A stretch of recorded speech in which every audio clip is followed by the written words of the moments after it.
You followed all the express entry advice, submitted your profile, met the requirements, and still no invitation. What most people don't realize is there's a legal overlooked pathway that can quietly move you to the front of the line.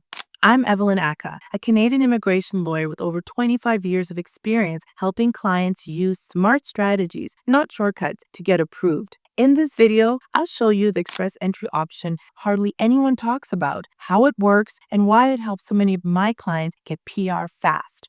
So you're not stuck waiting behind higher scores or random draws and can finally take control of your future in Canada.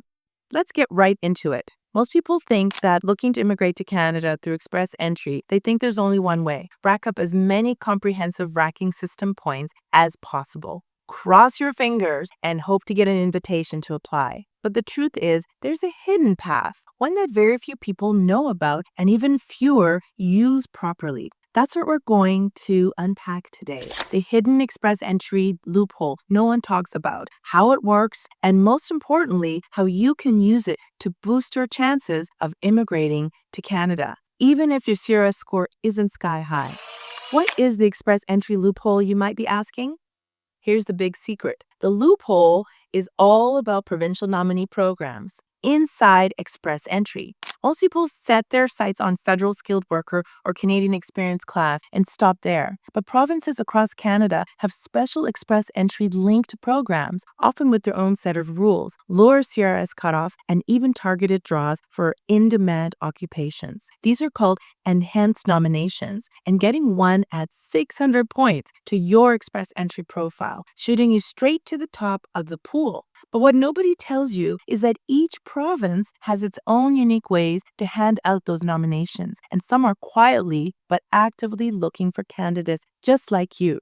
The process is not obvious. It's barely advertised, and most people miss it completely. Let's break down exactly how this works and how you can tap into it.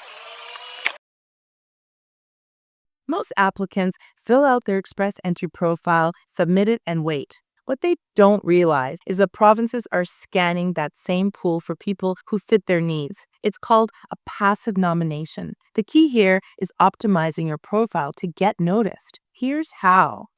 Occupation titles matter. Instead of just listing your current job as technician or manager, use the specific National Occupation Classification code and title used in Canadian regulations. Some provinces search only for NOC codes. Work history, triggers. If you have experience in healthcare, IT, skilled trades, or education, make sure that's front and center in your titles. Provinces with shortages in these areas often run searches for those exact backgrounds. Location preferences. Even if you don't have a job in a specific province, some systems allow you to indicate an interest in living there. Checking the right box can make all the difference between getting a nomination or not. I had a client who applied through express entry with a decent score, but nothing exceptional. She updated her NOC code to match a high-demand field in Ontario, and just 2 weeks later, she got a notification of interest from Ontario's express entry human capital priority stream. No job offer, just the right skill set. The unadvertised occupation-specific provincial draws. Here's what almost nobody realizes. Provinces like Ontario, British Columbia, and Alberta regularly run occupation-specific draws for express entry candidates, but they don't publish a public calendar or list. These draws are based on immediate labor needs, and they only search for candidates already in the express entry pool. Examples of hidden draws. Last year, Alberta ran a draw for express entry candidates with just 300 CRS points, but only for those in tech and engineering roles. This wasn't a headline on any government website. If you weren't in the pool or didn't have your NOC set correctly, you missed it completely. Fast-moving opportunities. Sometimes these draws close within days. If you're not already in the pool, it's too late. That's why you need to keep your profile up to date and always be ready. Here's a real-world story for you. A software developer client of mine kept updating her express entry profile every month. When Alberta did a surprise tech draw, she got an invitation with a CRS of 305. She'd have never been picked federally, but Alberta's loophole put her on the path to permanent residency. Use the expression of interest portals to signal interest directly. A handful of provinces like Saskatchewan, Manitoba, and Nova Scotia use what's called an expression of interest system. Here's the loophole. You don't need a job offer and you don't need to wait for a random draw. Instead, you log into their EOI portal, fill out their specific form, and if you meet their needs, they send you a nomination, even if your CRS score isn't competitive. Tailored profiles. Unlike the main express entry system, these provincial expression of interest portals ask for detailed information. List every occupation, every province you'd consider, and any family or education connections you have in Canada. Bonus points. Some provinces even give extra points or if you or your spouse have studied, worked, or even have distant relatives in the province. One of my clients, an accountant, wasn't getting anywhere with his express entry profile. He filled out EOI forms for Saskatchewan and Manitoba, highlighting his international work experience and a cousin living in Winnipeg. Within a month, Saskatchewan invited her to apply for a nomination, even though her federal score was just 330. Strategic timing. The importance of profile refreshes. One of the risks of express entry is letting your profile get stale. The hidden loophole here is this. Every time you update your profile, new IELTS results, a job change, or more work experience, your profile gets refreshed in the pool. Some provinces only search for candidates who have modified their profile within the last 60 days. Set calendar reminders.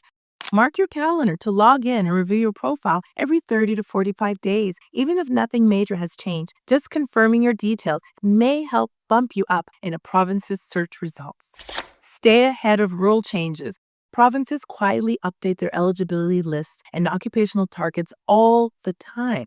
By keeping your profile refreshed, you're more likely to be matched when something changes.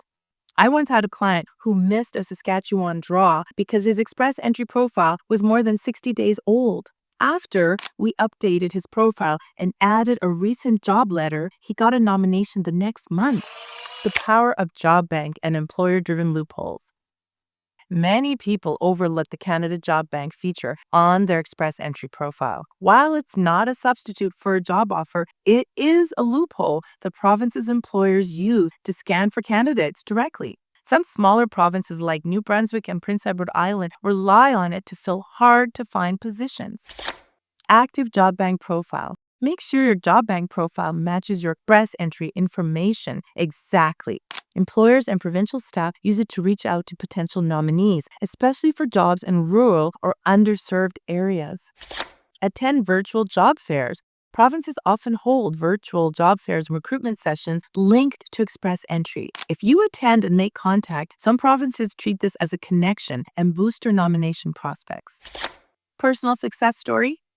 An engineer I worked with attended a virtual Nova Scotia recruitment event, and he got his name on a provincial list and was invited to apply for a nomination, even though he didn't have a formal job offer and his CRS was below 400. Bringing it all together. So let's recap the hidden express entry loophole no one talks about.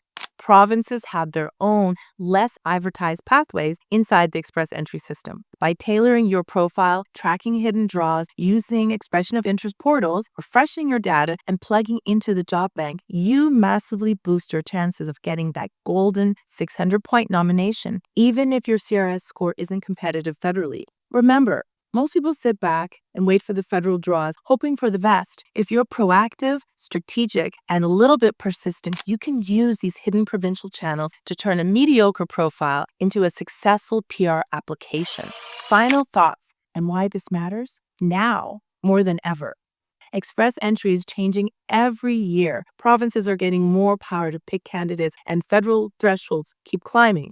If you want to give yourself the absolute best shot at immigrating to Canada, even if you feel stuck or overlooked, you need to use every tool and loophole available. Don't just play the game, outsmart it. Your next step? If you found this helpful, you'll want to watch my next video. Top Express entry categories for fast PR approval. There, I'll break down which categories are moving fastest right now, how you can qualify, and what to do immediately to protect your application. You don't want to miss out, especially with the changes coming this year. Thanks for watching. See you over there.